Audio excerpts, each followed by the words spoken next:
A man changes his Wi-Fi password. What happens next will shock you. Elijah Carter was never one to seek attention. He cherished his solitude, kept interactions with his neighbors to a minimum, and lived a quiet life in the peaceful cul-de-sac of Maplewood, Ohio. For years, he had blended into the background, just the way he liked it. But one simple decision shattered that peace. It all began on an ordinary Tuesday afternoon. After a long stretch of virtual meetings, Elijah decided to take a quick break. Almost instinctively, he ran a speed test on his internet, something he did out of habit. He had no idea that this routine check would unravel a mystery far darker than he could have ever imagined. Lately, his Wi-Fi had been unusually sluggish, video calls lagged, his music streaming kept buffering, and even simple web pages took longer to load. At first, he chalked it up to his internet provider being unreliable, but something about it didn't sit right with him, so he dug a little deeper. Pulling up his router settings on his phone, Elijah noticed something strange: an unfamiliar device connected to his network. It wasn't just a random string of numbers and letters like most devices. No, this one had been deliberately named Maplewood IO1. That was weird. Elijah lived alone. The only devices that should be connected to his Wi-Fi were his phone, laptop, and TV. He wasn't the type to hand out his password either. So, who was using his internet? Annoyed, he decided to kick every unknown device off his network and reset his password. Stepping outside to get a stronger signal, he leaned against the side of his house, typing in the new credentials on his phone. And that's when Linda Porter saw him. From her kitchen window, she spotted Elijah standing in his driveway, staring at his phone, his fingers moving rapidly across the screen. To her, it looked suspicious. She had never trusted him. Not for any real reason, just a gut feeling. He wasn't friendly, never came to the neighborhood BBQs, barely acknowledged people when they waved.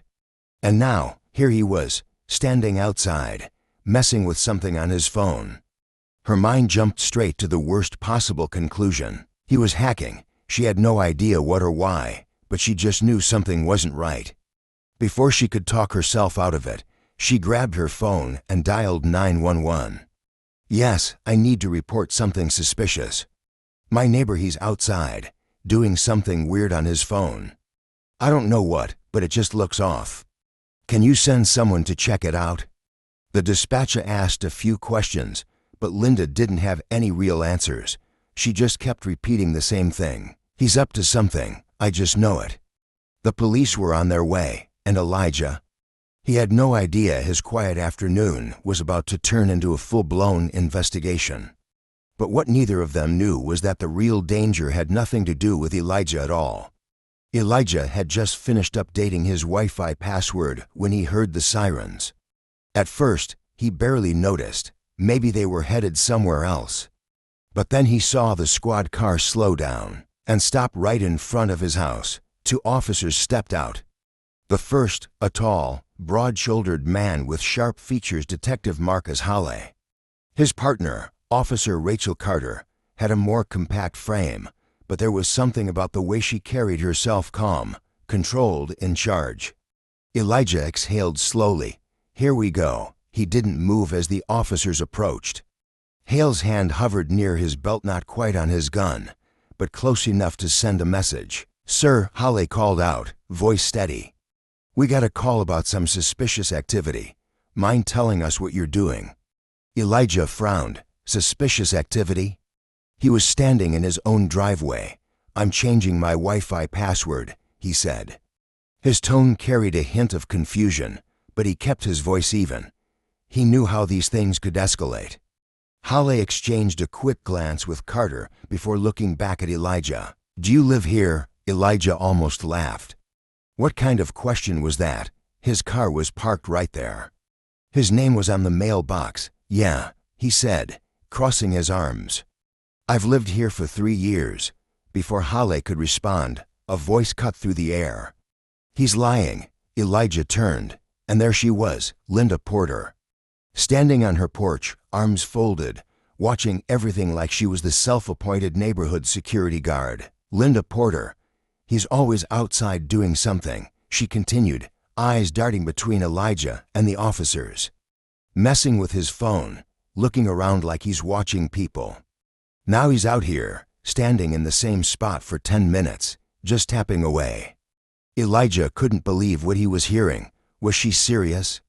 I was on my router settings, he said flatly, because someone I don't know has been using my Wi-Fi. Linda scoffed, arms tightening across her chest. Oh, sure, and I'm supposed to believe that. Detective Holly turned to her. Ma'am, do you have any evidence that Mr. Carter has done something illegal? Linda hesitated, because, of course, she didn't. She just had a bad feeling. I don't know, she admitted, her voice faltering. I just think you should check. Holly exhaled, patience wearing thin. He turned back to Elijah.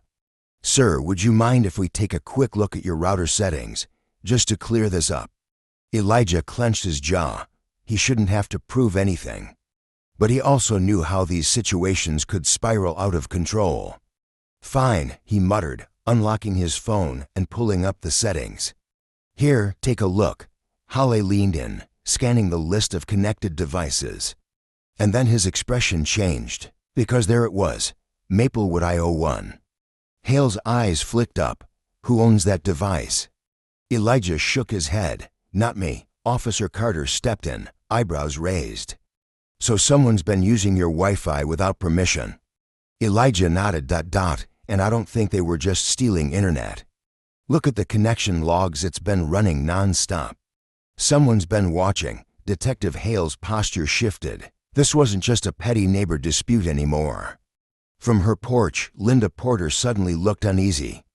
Wait, what do you mean watching? Elijah turned to her, his eyes cold. I mean someone has been spying. And they might be watching all of us. But the real question was who? A heavy silence settled over the front yard. The weight of Elijah's words hung in the air. Linda, who had been so sure she was the one in the right, suddenly wasn't so sure anymore. Spying, that wasn't what she expected to hear. Holly straightened up. All right, he said, his voice more serious now. Let's get inside. I want to see exactly what we're dealing with. Elijah didn't argue.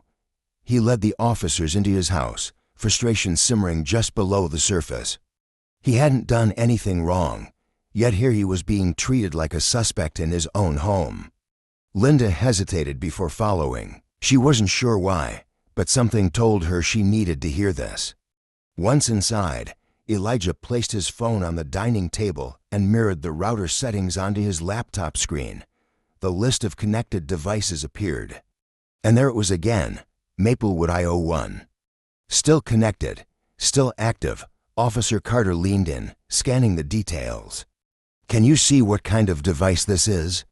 Elijah clicked around, fingers moving fast. He couldn't tell exactly, but as he opened the activity logs, he froze.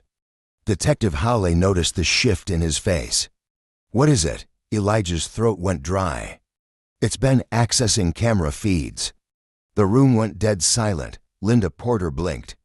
I don't understand. What camera feeds? Elijah's fingers hovered over the keyboard. Mine.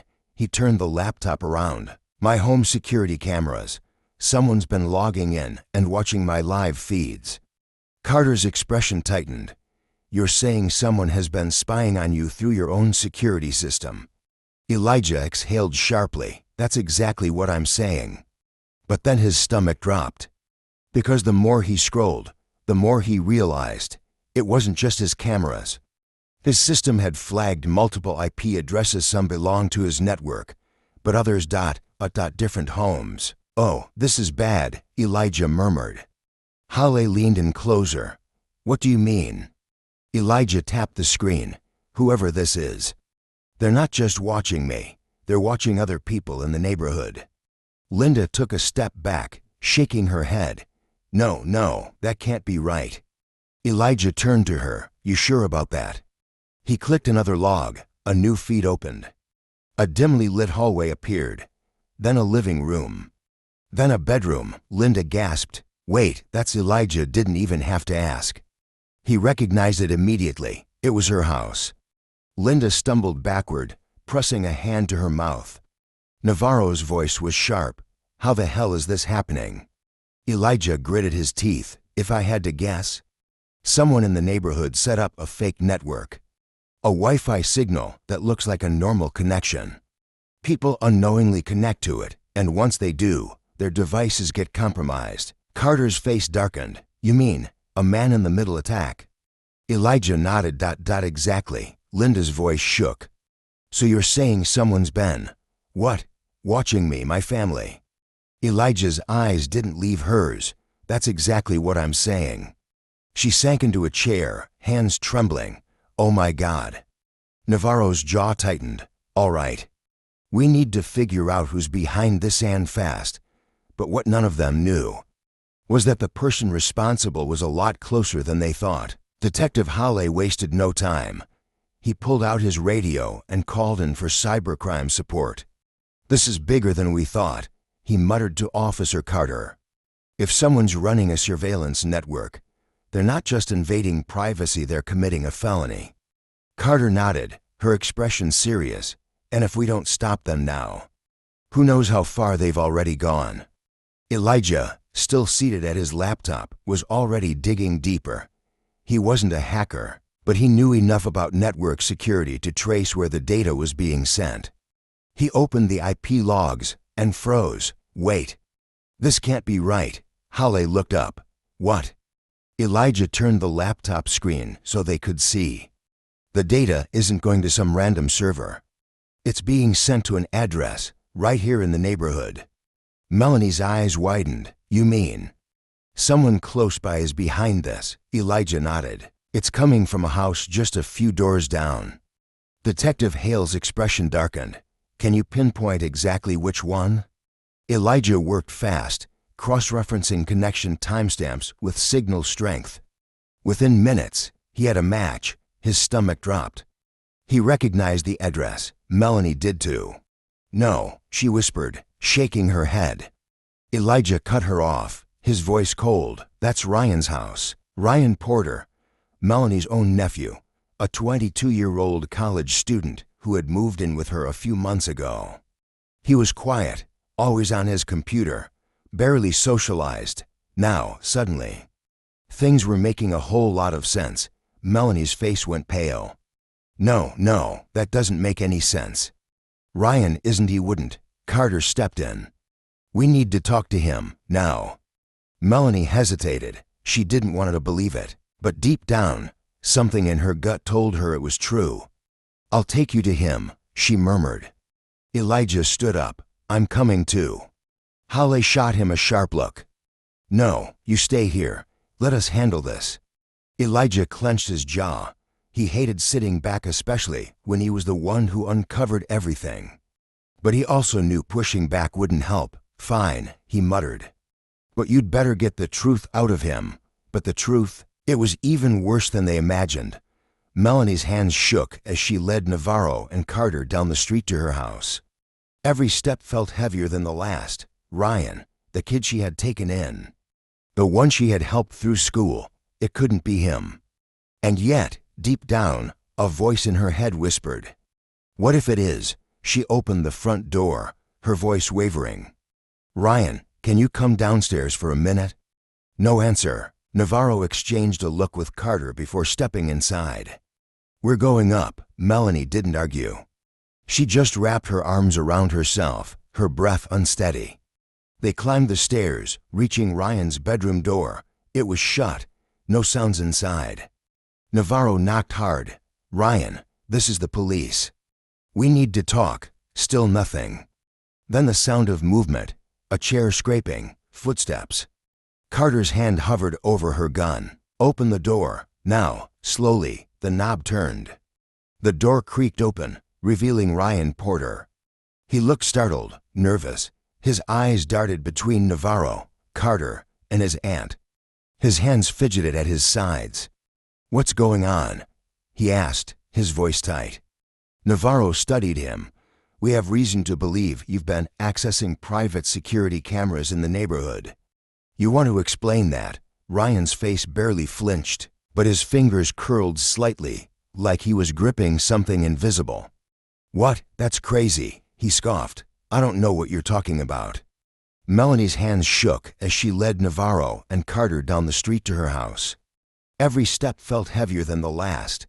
Brandon, the kid she had taken in. The one she had helped through school, it couldn't be him. And yet, deep down, a voice in her head whispered, "What if it is?" She opened the front door, her voice wavering. "Brandon, can you come downstairs for a minute?" No answer. Navarro exchanged a look with Carter before stepping inside. "We're going up," Melanie didn't argue. She just wrapped her arms around herself, her breath unsteady. They climbed the stairs, reaching Brandon's bedroom door. It was shut, no sounds inside. Navarro knocked hard. "Brandon, this is the police. We need to talk." Still nothing, then the sound of movement. A chair scraping, footsteps. Carter's hand hovered over her gun. "Open the door. Now." Slowly, the knob turned. The door creaked open, revealing Brandon Foster. He looked startled, nervous. His eyes darted between Navarro, Carter, and his aunt. His hands fidgeted at his sides. "What's going on?" he asked, his voice tight. Navarro studied him. "We have reason to believe you've been accessing private security cameras in the neighborhood." "You want to explain that?" Brandon's face barely flinched, but his fingers curled slightly, like he was gripping something invisible. "What? That's crazy," he scoffed. "I don't know what you're talking about." Carter wasn't buying it. "Mind if we check your laptop?" Brandon's jaw tightened. "You don't have a warrant." Navarro stepped closer. "Brandon, we can get one. But right now, we're giving you a chance to tell us the truth before this gets worse." A long, tense beat. Then, Brandon exhaled sharply. "Look, He ran a hand through his hair. "I wasn't doing anything illegal, okay? Navarro cut him off. "Then why is your IP address linked to a network breach involving multiple homes?" Brandon froze. Melanie's voice broke. "Brandon, please tell me you're not involved in this." His eyes darted to her, and for the first time, his mask cracked. "I didn't mean for it to get this far," he muttered. "It started as a joke. I wanted to see if I could get into someone's Wi-Fi. Just to mess with them." Navarro's voice was sharp. "So you admit you hacked into the network?" Brandon hesitated. Then, he nodded.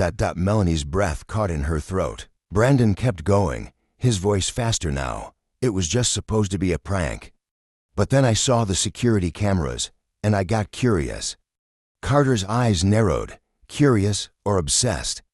Brandon didn't answer. Navarro's patience ran out. "How many people have you watched?" Silence. Then his voice dropped. I don't know." Melanie staggered back. "Oh my God." Brandon looked at her. For the first time, real regret crossed his face. "I swear I wasn't hurting anyone," he said. Navarro didn't let him finish. "Brandon Foster, you're under arrest for unauthorized access of a computer network and unlawful surveillance." Brandon went pale. "Wait, no, Carter was already pulling out her cuffs. Carter wasn't buying it. "Mind if we check your laptop?" Brandon's jaw tightened. "You don't have a warrant." Navarro stepped closer. "Brandon, we can get one. But right now, we're giving you a chance to tell us the truth before this gets worse." A long, tense beat. Then, Brandon exhaled sharply. "Look, He ran a hand through his hair. "I wasn't doing anything illegal, okay? Navarro cut him off. "Then why is your IP address linked to a network breach involving multiple homes?" Brandon froze. Melanie's voice broke. "Brandon, please tell me you're not involved in this." His eyes darted to her, and for the first time, his mask cracked. "I didn't mean for it to get this far," he muttered. "It started as a joke. I wanted to see if I could get into someone's Wi-Fi. Just to mess with them." Navarro's voice was sharp. "So you admit you hacked into the network?" Brandon hesitated. Then, he nodded. Melanie's breath caught in her throat. Brandon kept going, his voice faster now. "It was just supposed to be a prank. But then I saw the security cameras, and I got curious." Carter's eyes narrowed. Curious or obsessed? Brandon didn't answer. Navarro's patience ran out. How many people have you watched? Silence. Then his voice dropped. I don't know. Melanie staggered back. Oh my God. Brandon looked at her. For the first time, real regret crossed his face. I swear I wasn't hurting anyone, he said. Navarro didn't let him finish. Brandon Foster, you're under arrest for unauthorized access of a computer network and unlawful surveillance. Brandon went pale. Wait, no, Carter was already pulling out her cuffs. Melanie turned away, covering her face as tears welled in her eyes. Elijah had been right all along, and the worst part? She had called the cops on him when the real danger had been inside her house the whole time. But this wasn't over yet. Brandon didn't resist. He stood there, wrists bound in cuffs, staring at the floor as Navarro read him his rights. It was over, but the lesson would linger. Melanie's breath was unsteady. She couldn't bring herself to look at him, her own nephew. The boy she had raised, fed, and supported. And yet, he had been the one violating the trust of their entire neighborhood. Officer Navarro led Brandon toward the door. But before stepping out, he turned back to Elijah, who stood silently on the sidewalk. You were right, Navarro admitted. If you hadn't caught this, we might have never known. Elijah didn't respond right away. He simply exhaled, glancing between Brandon and Melanie. Then, with a calm but unmistakably heavy voice, he finally spoke. You know what's crazy? The air around them seemed to still. I was just minding my business, changing my own Wi-Fi password. And somehow, I was the one who had the cops called on me. Melanie flinched. She had no excuse. Because there was none. I was wrong, she whispered. I assumed the worst, and it wasn't fair. Elijah let her words linger in the air. Then, with a slow shake of his head, he turned toward his house. I don't need an apology, he said over his shoulder. Just do better. And with that he stepped inside, closing the door behind him. Navarro and Carter exchanged a look before guiding Brandon toward the patrol car. Melanie remained frozen in place, standing alone in the middle of the street. The truth had been there all along, but she had been too busy looking in the wrong direction. And that mistake, it would haunt her for a long, long time. Because assumptions have consequences. Jumping to conclusions driven by bias, fear, or paranoia can destroy innocent lives. While the real danger slips by unnoticed, instead of rushing to judge, take a step back, observe, listen. The truth might not be what you expect. If this story made you think, share it. Someone out there might need to hear this lesson today.